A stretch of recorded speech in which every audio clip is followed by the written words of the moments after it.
Bonjour à toutes et bonjour à tous. Les jumeaux.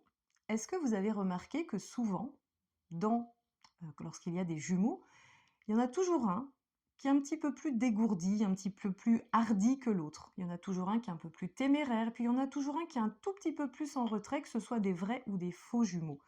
Je vais vous parler aujourd'hui justement de ces caractères de jumeaux et peut-être que vous allez vous reconnaître, donc n'hésitez pas à mettre un commentaire si vous vous sentez appelé. En tout cas, les jumeaux, ce qui est intéressant, quand on va s'intéresser à la naissance des jumeaux, alors vous savez qu'a priori, un jumeau qui va sortir en deuxième est l'aîné. Pourquoi? Parce que, il a été fécondé en premier, donc forcément il va se trouver plus haut dans l'utérus et celui qui a été fécondé en deuxième sera plus proche de la sortie. Donc celui qui sort en premier, eh ben, ça va forcément être le plus jeune.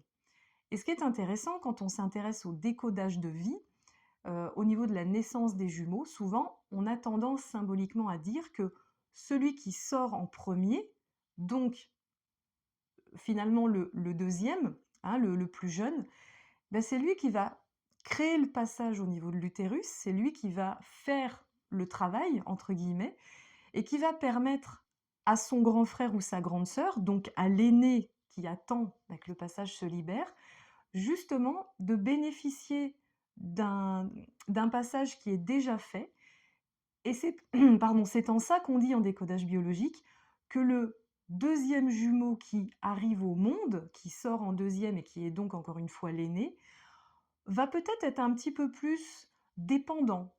Il va peut-être manquer un petit peu d'autonomie, il va peut-être avoir besoin de plus de soutien des autres, il va peut-être être un petit peu moins débrouillard que son aîné, son petit frère ou sa petite sœur, mais en tout cas que celui qui a créé le passage. Est-ce que vous comprenez ce que je veux dire? Et concrètement, le jumeau qui sort en premier va créer le passage et l'autre n'a plus qu'à suivre.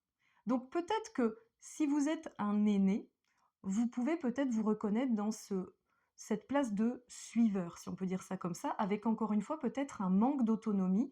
Alors je dis pas que vous n'êtes pas du tout autonome, je dis que par rapport à votre frère ou à votre sœur jumelle, vous pouvez être un peu moins autonome parce que, bah, c'est votre sœur ou votre frère qui a fait tout le boulot et c'est pas rien la naissance, surtout quand on naît, de façon naturelle par voie basse. J'ai déjà fait une vidéo sur ce sujet-là.